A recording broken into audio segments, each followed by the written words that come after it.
Hello, and welcome to the Ice World podcast with me, marine biologist Nadia Frontier, featuring conversations that I recorded in Antarctica. Ice World has been collecting stories since 2019, but we're now launching it on the British Antarctic Survey's website and socials to share our stories from the ice and to gain more listeners. By the way, do tell people about the podcast if you enjoy it. This time, a lovely chat with electrician Stu McManus.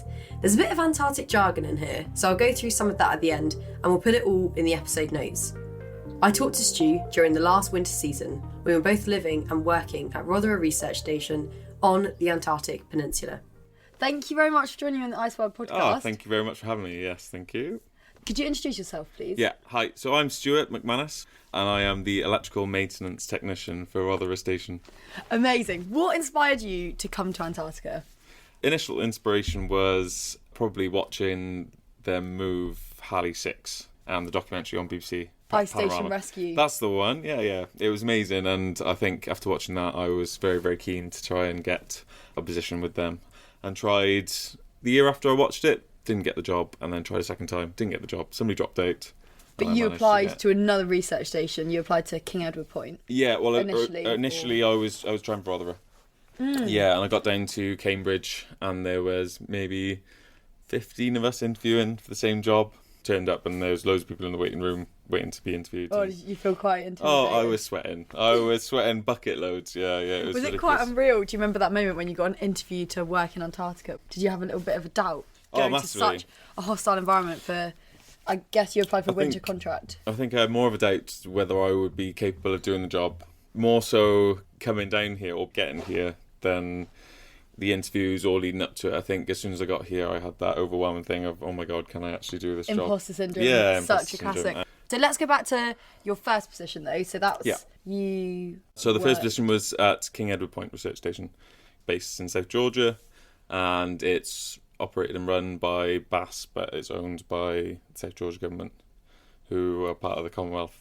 That's that Yeah, one. what was it like? So it was really good. So myself and Pete Saunders and Alice Clement, who are all here again this time, we all were part of an 8-person team down there, and it was amazing, just fantastic. Yeah, so just a wide range of nature and animals and birds, and just lots of boating and lots of snow, lots of harsh winds. Yeah, lots of hiking and staying in huts and all sorts of stuff. And view on Shackleton's grave, which is pretty cool. So quick walk around the bay and you're there.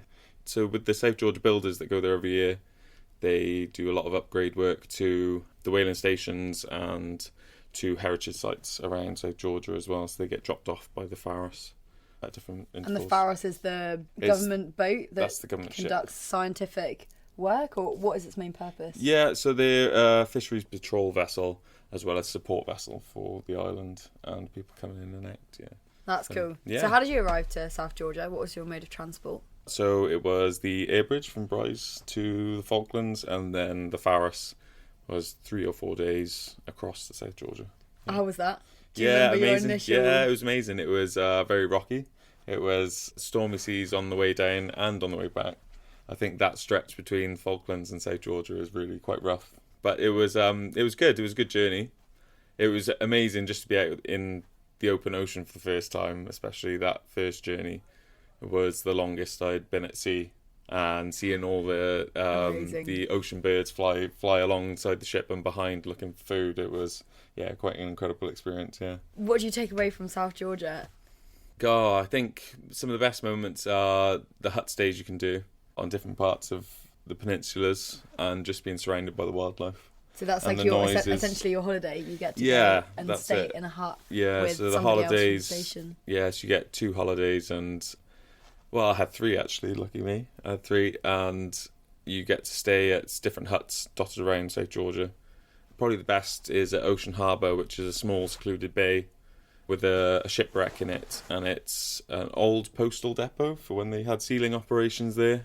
And so there was a postman that would run between the two every day to collect post or mail from the sealers that used to live at Ocean Harbour and work in and around Ocean Harbour, and take it back to King Edward Cove, basically.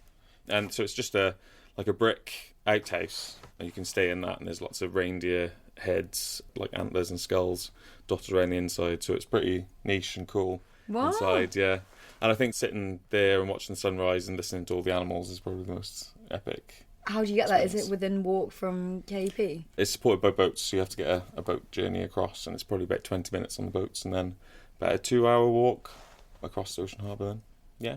Amazing. Yeah, it was really, really cool. And did you get to engage much with the science that was happening on station? Yeah, so we had John Dickens and Alice Clement. Alice was the marine biologist, so she's looking at krill and otoliths, ear bones and stuff like that. Otoliths, yeah. And then John was the higher predators, so he did the seals and the birds and stuff like that. And did some gentoo penguin weighing and some giant petrel chick weighing as well. That's which cool. is pretty good. Is that your kind of first insight into working with people that study the natural world? Yeah, I would have thought so. Yeah, completely. And being involved with them just one-on-one in an isolated location, looking at animals and retrieving them and handling them is quite an interesting experience. Yeah, it's good fun. So is that what made you want to come back? So you've done, how long was that? So that was 14 months. 14 months stint. Yeah. Okay. 14 month stint. Had a nice little break back. Went to South America on the way home just for a week with Pete and one of the boaties, Batiste, and then got back and COVID hit and was stuck in, couldn't really do much. So after about 18 months of that, I was like, okay, I'm going to come back to Bass and explore the world a bit more. So yeah, I think Amazing. I was always very keen to go and see Antarctica and get down here. That was always the end goal, and I've managed to get here now, which is amazing. So actually, passing the Antarctic Circle, it's just totally different environments being in sub-Antarctic to I mean, the topography around here is quite similar, although it's a lot more. Well, it's more of a cathedral here, whereas St George is like a church with lots of spires. I like that analogy. It's that really. It's so vast and epic here, isn't it? Striking, yeah. It's a good really word. See the peaks. And they just stretch out for as far as the eye can see, and it's something that you just catch your breath every time. Whereas South Georgia is just that iconic scene every day, and that's what you see, and it's beautiful. It's really amazing. So the difference is there's a lot more vegetation, I think, on land at South Georgia, and it's more temperate climate, isn't it? So. Yeah. It is. Whereas it's similar latitude to like Birmingham, Edinburgh. Edinburgh. Yeah, Edinburgh. Yeah. It's the same latitude as Edinburgh. Yeah. So at the moment, it probably feels a lot warmer than Edinburgh. I don't know. It's one of those things in Bath. But it's ocean currents. Yeah, I mean, I was going to ask you actually, how do you feel about diving at South Georgia? I'd love to dive at South Georgia. Absolutely, there's kelp forest at South Georgia. Yeah. And we don't have any kelp here, so really dominant seaweed forest. Yeah. Yeah, and all the stuff you can find. So impressive. Because I was thinking that with obviously South Georgia's past as being quite whale genocidal. Yeah. It would be such a graveyard under the water, maybe. Do you think it would be? I think there probably is loads of relics. Yeah. I mean, it was actually I went to Grytviken. Yeah, you we did. sailed down on the JCR and just seeing the whaling station and seeing all the implements that they use to completely strip the whale is just... It's crazy. Yeah. And we were watching a documentary on the ship as well about the history of all the whaling stations at South Georgia, and we visited quite a few as well on the island, and it just makes you realise the scale. Yeah, did you stop into like Stromness and stuff like that? Yeah, okay. And Deception before as well, and that was a massive base for whaling. Yeah. Have you been to Deception? No, I haven't, no. Awesome, so cool. Deception Island, the horseshoe. Is that what it is? Yeah. It's a volcanic caldera. Yeah. This, like the entrance is called Neptune Bay, so it's this very thin funnel that ships can only enter in one way, and then there's this large bay. But anyway, it just shows an example of how humans have realised what destruction they've done, and as a result of the moratorium, we like whale populations are recovering. Yeah, and Not it's all great. of them, but it is a really good example, and obviously it takes higher predators so long because it does. Their Well, they're reproduction just is so low. exactly, because they've got such a vast area to try and find each other anyway at numbers so low. So how are they supposed to sustain their population? It's quite crazy. And I think one of the coolest things that John did was his drone work at South Georgia in our year, and each year preceding that they've given licenses to every scientist now, is that he's filmed a lot of whales from land, and he managed to get the first blue whale sighting since the whaling days. Yes, so, that and it was just a passing blue whale, but came right into Cumberland Bay. Yeah, sort of travelled in and then travelled back out again. But he got just the most stunning footage of this blue whale surfacing and diving. Oh, I'd love to see Yeah, that. yeah, I've got a clip of it. Yeah, I'll show you. The one thing I wanted to see on the ship was a blue whale. We saw everything other than a blue whale. And southern right whales. Did you see any southern right whales? No, we didn't know. So we had a whale tagging project that year, and they wanted to put geopositioning tags onto right whales primarily, but any whale would do. So I don't think they got any southern rights. They got a fin whale and then 12 or 13 humpbacks, which were migrating from South Georgia a little bit further south, but then going up the coast of Brazil to the nurseries and stuff, and then coming back down, and that was their sort of routes basically. Yeah, wow. It's amazing to see, and it's fantastic. It is incredible, and there was a record high study at South Georgia showing that the numbers have increased around blue whaling populations, and that they're visiting some grounds that they hadn't, like you just touched on, they hadn't visited before pre-whaling. So it's evidence that these whales are actually able to remember and revisit their old feeding grounds that they thought were potentially lost. Yeah, completely. And I think whales probably have memories just like humans and like elephants, and I think when they were juveniles and when the juveniles potentially managed to escape later whaling years, they've remembered not to go back to that place, but as generations have gone on, because it's so rich in nutrients and good feeding grounds and perfect temperature of waters for them, they've started to travel back there, which is good. And I think not lost. Yeah, like the end of our year, there were humpbacks coming right into King Edward Cove, which is right outside base, whereas they hadn't been seen for so long, and that's just so promising. And when you can just look outside the dining room window or the living room and see whales, blowing outside the, that it's must just be phenomenal. Incredible. Yeah, it just turned out to be one of the most amazing experiences for that. Yeah, it's such an incredible oasis that people pay so much money to visit it. Yeah. And the biodiversity is extremely rich, and enormous penguin colonies, and it's completely. just every inch of that island is covered by some kind of animal. Yeah, exactly. Which is amazing. And you work there. Yeah. And you get paid to be there. It's amazing, yeah. So it's great. How does Rothera compare? Rothera is, well, it depends what time of year you're here, I think. Yeah, in the summer, at the moment, as you know, we're going through such a massive build project. It can sort of feel a world away from anything natural, and it can just be very, very busy. But then as soon as winter comes and, the team gets together, it just becomes, just an incredible place, like an oasis in a way, but a very snowy and, well, I would say really, really cold, but it's not as cold as I expected it to be. But it's a sort of moderately cold oasis. Yeah, we've had -11, so I don't even have questions to ask you about how you've adapted to the cold, because we've just had such a worryingly warm winter. Yeah, which is very worrying, as you say.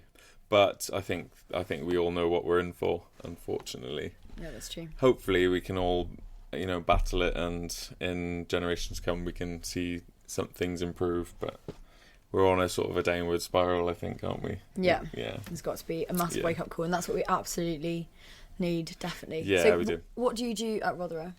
I tend to the electrical services around base, fixing lights, fixing freezers, repairing just electrical faults. I also am the fire warden. I also do a lot of boating. Well, I say a lot of boating. I'm a backup boatie. Air quotes. But you do you're on the search and recovery. I'm on the SAR cover team, for that. What else do I do? You are involved in construction of Vikings.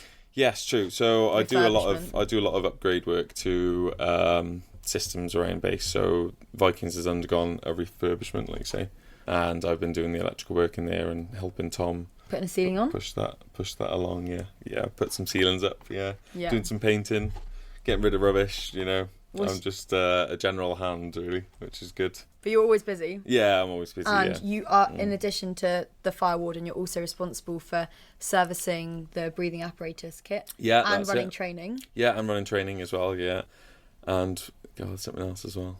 I can't really remember. Cooking. First aid. Oh, there you go. Of course. You're an advanced first aider as well. God, there's many feathers in my cap. Many feathers. Your cup? In my cap. In your cap? In my cap. Isn't it in your bow? Is it to your bow? Oh, it's many strings to your bow. Many strings Sorry, to your bow, many feathers in your cap. Yeah. I've never had I feathers almost in got your that cap. wrong. I like that. I always get expressions wrong. Yeah. And when I tell someone an expression, I'm like, yes, I got it right. I got it right. Oh, no, you didn't. But I actually did. Oh, God. What's the favourite element of your job? I like installing stuff. So Vikings is probably my sort of thing, is where I can strip something down and rebuild it and improve it, is what I like to do. So I like to do a lot of woodwork, especially. So I've done a few bits since I've been here, which is nice. I made a table, I've made a load of picture frames and some candle carousels. Tell me about the candle carousels. Okay, so the candle carousel is a flat windmill that spins using heat from candles. And it's an ornament that usually spins a little disc that has figurines on it. And it projects a nice sort of glow and image on the ceiling and stuff, which is pretty cool. So I first made one as my winter gift at KP, and it didn't go terribly. It was actually really good, but it was huge. So I made another one here for Jen, and it turned out really well. But apparently it's not working now. So Is it not no, working? but I think it might not have been put up right so I can't really say. You need to be there. I need to be to there. reinstall it. Yeah. Okay, so is it not spinning for how long? Yeah, I mean it spins quite freely. It's just like, the issue we had with yours, it's not spinning under heat, so there's something awry there. I don't know. Yeah, you got to get it. That's the thing, and it's traveling on the ship. It was in a quite a good sealed box, and if it's gotten a bit damp or a bit humid and warped a little bit, then the wood is expanding. So, but I love building things, and installing stuff and running jobs is my forte. Yeah, is what I'm good at. So yeah, it's what I enjoy doing. Do you feel fulfilled being here? Yeah, I think with a little trip out to Sky Blue or something like that, I think I'll be pretty fulfilled. Yeah. One last field. So. Or one cool field expedition. Yeah, I think so. That'd be fun. Talk to me about your winter trip. What did you do? Well, first winter trip, didn't manage to get out. Did a couple of day trips. Got just to the verge of N2, but we got bogged down in just the deepest snow. Had to dig out the skidoos quite a few times. And yeah, with the hours of daylight we had, just cutting it too fine. But the second trip was really good. Managed to get to Trident for a few nights. Trident camp. Attempted to build an igloo. Couldn't get the roof on. So how much of the igloo did you construct? At least 6 layers. Oh, 6 great. layers. If I put the roof on there, just one big slab, Did you get the door? Did you wedge the two, when you drop the 2 blocks at the same time? So is it dropping 2 blocks? Is that what you have to do? That's how you form the arch at the end. Oh, I thought it this was is one way of doing it. Yeah, You drop, that's the thing. you drop 2 blocks and then they wedge. And it together. pulls one underneath in as well. That was the problem. But I didn't shape the blocks as well as I'd started shaping the blocks well, but then when I got back after a day's climbing, I just rushed into it and I didn't spend the time. Did you not have an experienced field guide to help you? No. My field guy was in the tent making dinner. Oh right. Thankfully. Yeah. He was good. Whilst you were out doing the digging. Shep was great at making dinner. Yeah, making food that couple of nights, which was good. But it was amazing. I think the Sunday we went up Gwendolyn, so you skied Gwendolyn as well. And that was fantastic. I was absolutely burnt out after that. And then thighs. Yeah, I'm going to tell you what, it was ridiculous. Well, I had just the worst cramp I've ever had in my legs coming down. It was, It's phenomenal. such a hike. It's amazing getting these kind of experiences. I don't know about what's your background in ski touring? Ski touring, I did a ski instructor course probably about 6 years ago. But that's with chairlifts. That's not ski I mean, touring. like actually going off piste. And so here, doing like massive expedition on skins. Like I'd never used skins before. No, so here's the most I've ever used them. Yeah, which is good, and I'm really really strong with it now, which is good after so many times going out. So, but Gwendolyn was just another level of fitness. Yeah, fitness and just going for it. Yeah. What does it feel like being in a pyramid tent when you are camping in the middle of nowhere?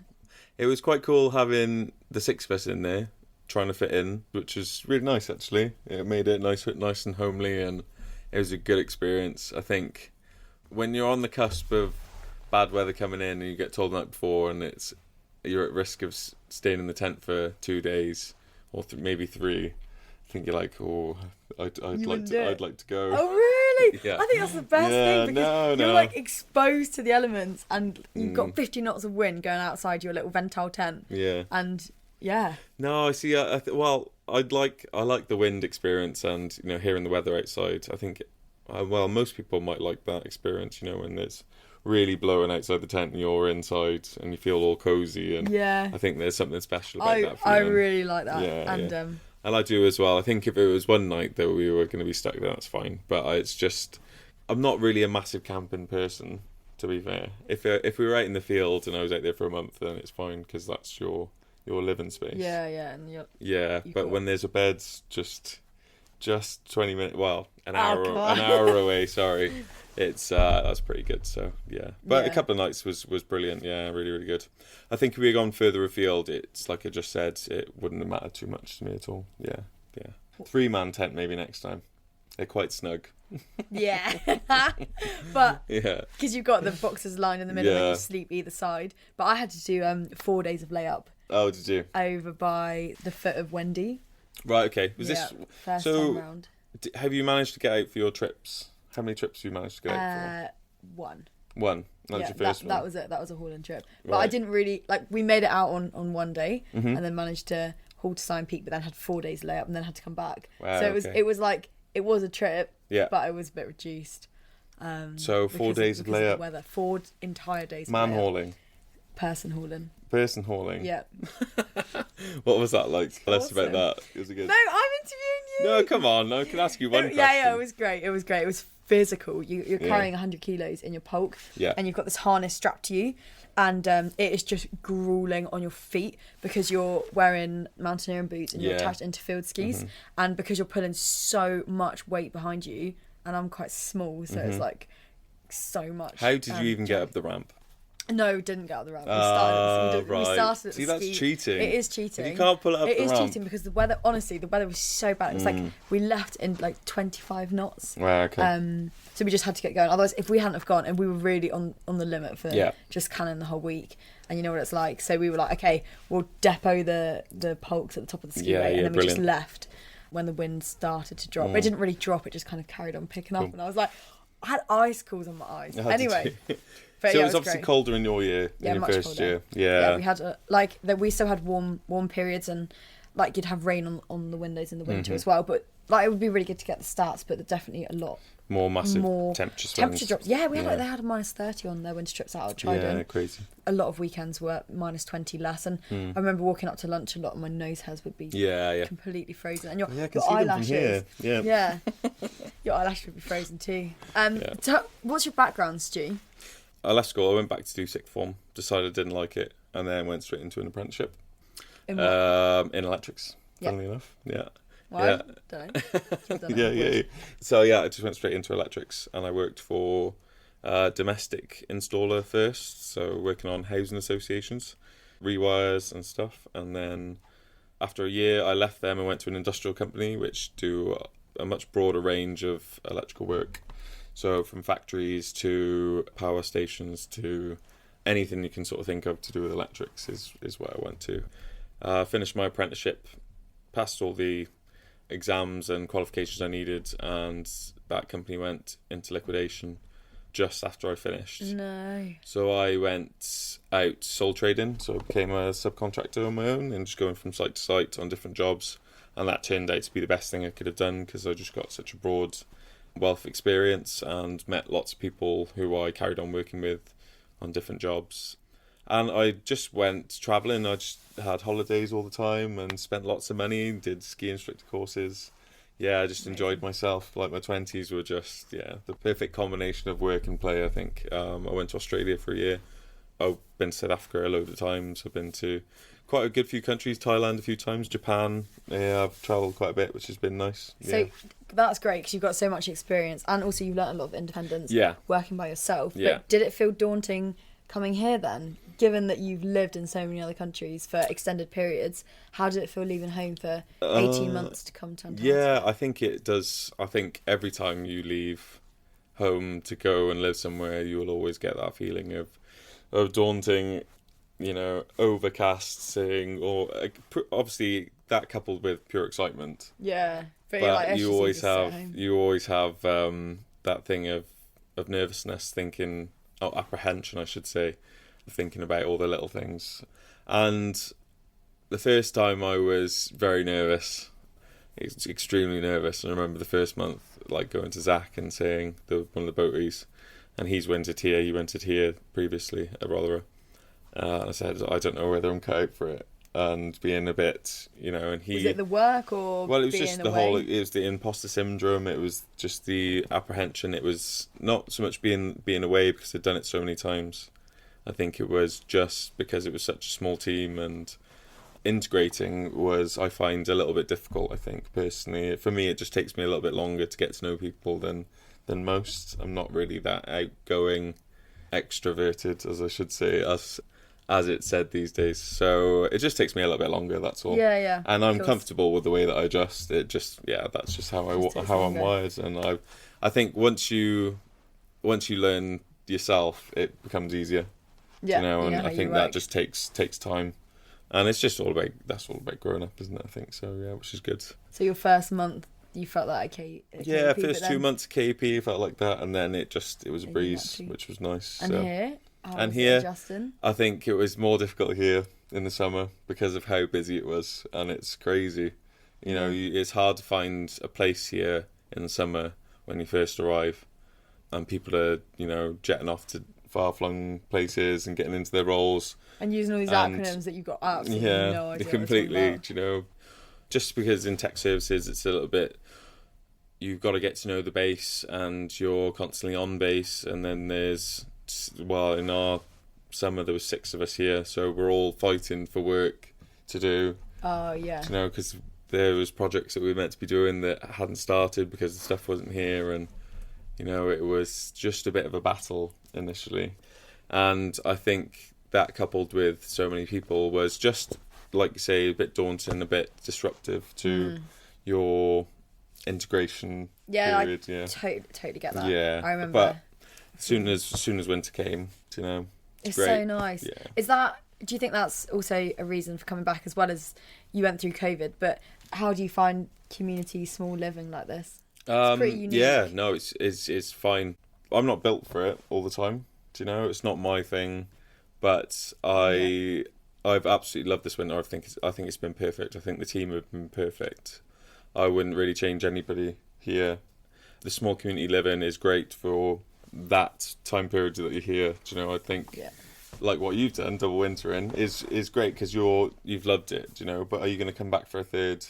Well, would you stay for a third if probably, you could? Yeah. Would you? Yeah. No, Come on. No, okay, no, I'll go home. You would come back, But though, I wouldn't would, you? yeah, I would. Yeah. If they turn around and be like, we absolutely need you, like, marine biology's going to fall apart because we don't have anyone else, or like someone drops out or whatever, then I'd be like, okay, fine, if I must. Yeah. Like, I can't describe it. It's just it's not easy. No, but that's what you're comfortable in now, it's isn't it? It's a challenge, and that I like that because You're it's institutionalised. and you're stimulated. No, because I come late. Yeah. That's why I do that, because I'm not institutionalised. That's it. Because we all find our comfortable strides, and our little and the ways that we get around the small community living. So that's what you've adjusted to, and I think we all have our own little bits like that, don't we? Yeah, definitely. Our own little adjustments that we make, and whether it's going up the ramp midday and then not coming back down until 3, or you just have a bit of time away, or you like to just crack on straight into work instead of coming to breakfast and stuff. Like me, I go straight to work. I don't come over for breakfast. That's my routine. Yeah, and you start to know how you work, and I suppose it is a routine. That's the thing that I'm looking forward to breaking. Yeah, it's the same routine. Yeah, and that's why I love winter trips, because you get to go out and then you can just eat really simple food, and you stay in the caboose, and it's like, oh my god, life can just be so simple. But that's the beautiful thing, isn't it? Because like when we went out on Saturday, boating, most amazing boating trip, and the fact that we managed to get to around the Baccalione and Lagoon and out towards the iceberg, and then coming back, it was so many waves over the boat, and it's so much fun, isn't it? And seeing Lagoon and seeing it again, and being like, right, we can come back here in the next couple of weeks, and have more trips away. Yes, definitely. And having like a picnic by a glacier. Yeah. Like, so cool. Fantastic, isn't it? And that's the sort of stuff that you, day to day on base, you miss, but you can forget about quite easily, that it's just on your doorstep. So you have these Antarctical moments and you're like, oh my God, I'm in Antarctica. Because that is something that I think is really important to communicate, because it can just feel like when you're working, sometimes you can lose sense of where you are. And if you've got loads of snow covering your window, you could just be anywhere. Yeah, you can. But then actually, or you're watching TV. Yeah. In the like this massive cinema room, like I'm like, oh God, yeah, I could just be at home right now. Yeah. But then you look out on this view and you're like, no, this is Antarctica. Or you just watch icebergs rolling and it's incredible, amazing. isn't it? Yeah. Yeah. And I don't know, I'm also after both, the best of both worlds. So I like a comfortable life, but also love the outdoors and that stuff. So I try and do a bit of both. Incorporate both. And it works here. Do you know, you can do that. You can do it here, which is amazing. Yeah. But yeah, get me back out ice climbing this weekend, and I can't wait for it. It's is that a thing? I hope so. Oh, I'm cool. gonna badger Phil for it. Yeah, cool. Oh, even though it's his week off, but Hannah. Yeah. What do you do in your free time here on base? Free time. So, sorry, I forgot to say about that, didn't I? DJ. Introducing DJ Stu McManus. DJ Stu doesn't I said it advertise. Right. Yeah, Disco Stu doesn't advertise. Yeah. Sorry, Disco Stu. No, I do. But yeah, so I DJ on Saturday nights. Now that obviously we're going to be losing a lot of the social scene in the bar, I'll be every weekend up until the first dash. Cool. Which is great, yeah, and I would say I've got astronomically better over the year. And people come and dance, it's lovely, I love it. I love pressing the buttons. Yeah, I love playing music Sirens. for people, yeah, and I love having people come and press the siren, it's just the best. That's awesome. Yeah, so it's been great fun, and I also play the saxophone. I've definitely picked up practice in the last 2 months, more so than I have the whole year, which is good. I do remember though, at the start for Fortnite, you were practicing it every night. Yeah, but you were that dedicated. was probably about a week before I was there every night, because I was like, oh my God, I've said that I'm going to play. Jim Scott's got his eyes on me, I'm on the set list. In front of like 100 people. Yeah, brave. But you've been practicing. But I'm practicing again, and so is it next weekend? Yes, it is next weekend. Thankfully. Have you listened to? I did listen to it. And? It's a trumpet. I know. That's what I said to you, it's brass. Yeah, Obviously we don't have a trumpet. Yeah. I think we do have a trumpet, but that's not the point. Please? It's okay. It's not really my thing. It isn't. Could you not do it? I don't think I could do it, yeah. If you could sing the vocals, I could do it. Oh, Joe's going to sing the vocals. Who's going to sing the vocals? Joe. Cole. Is she? Mm-hmm. For that song? Yeah, we're going to have the vocals for it. Have you got the notes for it? In the process, yeah. Okay, right. Oh, is Sam figuring what they Sam's already done it, because he can just it. listen to a song and play it. So he's done the guitar bit. Okay. McPherson's done the drum bit. Okay. And I'm going to do the piano. So you just need... And then Joe's going to sing it, we just need you. Okay. Well then, are you going to... For next weekend? Yeah. So maybe we could do a practice. Okay. Like, when do you want to Sunday. practice? Sunday. Okay, I'll come along, yeah. Okay. Yeah. I'll come along, yeah. We could do a little bit of practice beforehand, then on Sunday we'll actually go through it. Okay. Okay, we're shaking just for the Podcast. recording. We're actually shaking on this. Okay, right. I've got to come on Sunday. Okay. So my last question to you is: would you come back? Yes. Maybe not to Rothera for winter, because I feel like the place is changing. But I think I would definitely come back to Sydney as the tech for a summer. Yeah, Bird Island. No, I don't know. It's wintering. I think I've done enough winters now. Yeah. And I think you've done enough winters now. You've earned your time to just do summers. Or go at least move up in the chain, yeah. So Stu. Yeah.